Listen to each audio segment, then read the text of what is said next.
Hello friends, तो question 7 में हमारे पास क्या है। क्वेश्चन 7 में है क्या, f of x equal to 4x+3। ठीक है, f of x equal to 4x+3 द्वारा प्रदत्त फलन कहाँ से कहाँ पर है, एफ सच दैट R2R है। ठीक है, मतलब वास्तविक संख्याओं से वास्तविक संख्याओं पर है। तो विचार कीजिए और सिद्ध कीजिए कि एफ व्युत्क्रमणीय है। तो सबसे पहले अपन देखते हैं व्युत्क्रमणीय क्या होता है या व्युत्क्रमणीय किसे बोलेंगे। तो जो फलन एक एक ही तथा आच्छादक होता है वह फलन व्युत्क्रमणीय होता है। तो यदि अपन ने इसके लिए एक एक ही आच्छादक सिद्ध कर दिया तो हमारा फलन कैसा हो जाएगा, व्युत्क्रमणीय फलन हो जाएगा। तो देखते हैं तो कहाँ R2R है, तो R अपन फर्स्ट जी मेथड है। देखो दो मेथड बताएंगे, ये अपनी सामान्य बोलचाल की भाषा समझने की है और एक एनसीईआरटी की बताएंगे। ठीक है, तो इसमें अपन वास्तविक संख्या क्या क्या आती हैं, 1 2 3 4 0 ऋण 1 ऋण 2 ऋण 3 सारी वास्तविक संख्या आएंगी। ठीक है, तो रख दो, मान के चलिए R2R है तो रख दो, इधर 1 रखो तो 1 रखने पर क्या आया, 4 3 7 आ गया। ठीक भैया, 2 रख दो तो 4 दूनी 8 और 3 11 आ गया। ठीक, इसके बाद 3 रख दो तो 4 3 12 और 3 15 आ गया। 4 रख दो, इधर 4 रखो तो 4 चौके 16 और 3 19 आ जाएगा। तो इस प्रकार हमारे जो हैं यह पेयर हमारे लिए प्राप्त हो जाएंगे। ठीक है, एक के लिए एक अवयव प्राप्त हो रहा है। ठीक, बिल्कुल सही। इधर प्रत्येक भिन्न भिन्न अवयव के लिए यहाँ भिन्न भिन्न अवयव प्राप्त हो रहा है, बिल्कुल हो रहा है। अतः हमारा फलन क्या होगा, एक एक ही होगा। ठीक है, आगे बात समझ में क्या, प्रांत R के भिन्न भिन्न अवयवों के लिए सह प्रांत R में भिन्न भिन्न प्रतिबिंब प्राप्त हो रहा है, अतः दिया गया फलन हमारा एक एक ही होगा। इसके बाद देखो क्या आच्छादक होगा, बिल्कुल होगा। क्यों, क्योंकि जो सह प्रांत है और परिसर इक्वल रहेंगे। सह प्रांत जानते हो, सह प्रांत जो सेकंड खंड में जितने अवयव आएंगे वो सह प्रांत होते हैं, और जिनके पेयर बने होंगे मतलब तीरा होगा वो परिसर होता है। तो कैसे बोल दिया कि होंगे, देखो भैया इधर चाहे माइनस रखो चाहे प्लस रखो चाहे 0 रखो, कुछ ना कुछ वैल्यू आएगी और इधर की यहाँ वैल्यू आएगी और वो भिन्न भिन्न आएगी हर बार। ठीक है, मान चलो इधर -1 रख दो तो -1 रखने पर कितना, -1 ही आ जाएगा। ठीक, -2 रख दो तो -2 रखने पर कितना आएगा, -5 आ जाएगा। तो इस प्रकार हमारे लिए भिन्न भिन्न वैल्यू प्राप्त होगी। तो फलन एक एक ही होगा। अपन कैसे लिखेंगे कि दिया गया फलन एक ही होगा। दिया गया फलन एक ही होगा क्योंकि प्रांत R के भिन्न अवयवों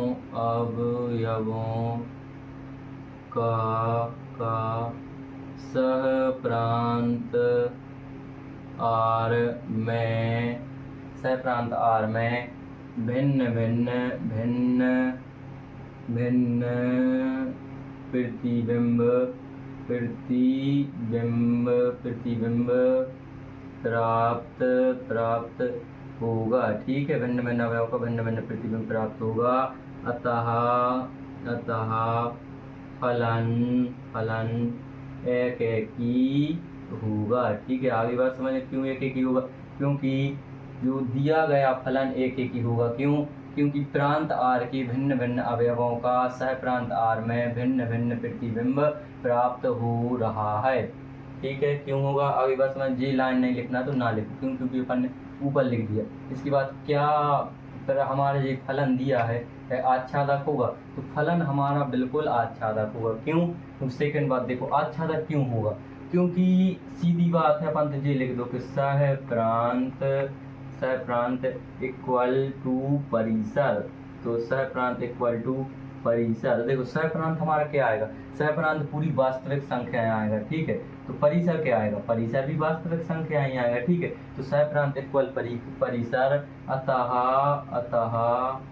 फलन आच्छादक होगा।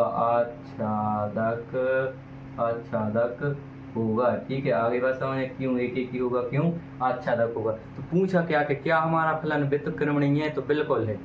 क्या लिखेंगे, चूंकि, या ये लिख दो कि अतः हमारा फलन व्युत्क्रमणीय हो। क्यों, चूंकि फलन एक की आच्छादक है, अतः दिया गया फलन व्युत्क्रमणीय होगा, व्युत्क्रमणीय होगा। ठीक है, व्युत्क्रमणीय होगा। यह अपन ने सिद्ध कर दिए, कौन सी, अपनी मेथड से। अब अपन एनसीईआरटी के अकॉर्डिंग करते, तो एनसीईआरटी में क्या बोलते, एनसीईआरटी में बोलते कि यदि f of x1 equal to f of x2 लेते हैं और x1 इक्वल टू x2 हमारा प्राप्त हो जाता है, तो दिया गया फलन एक ही होगा।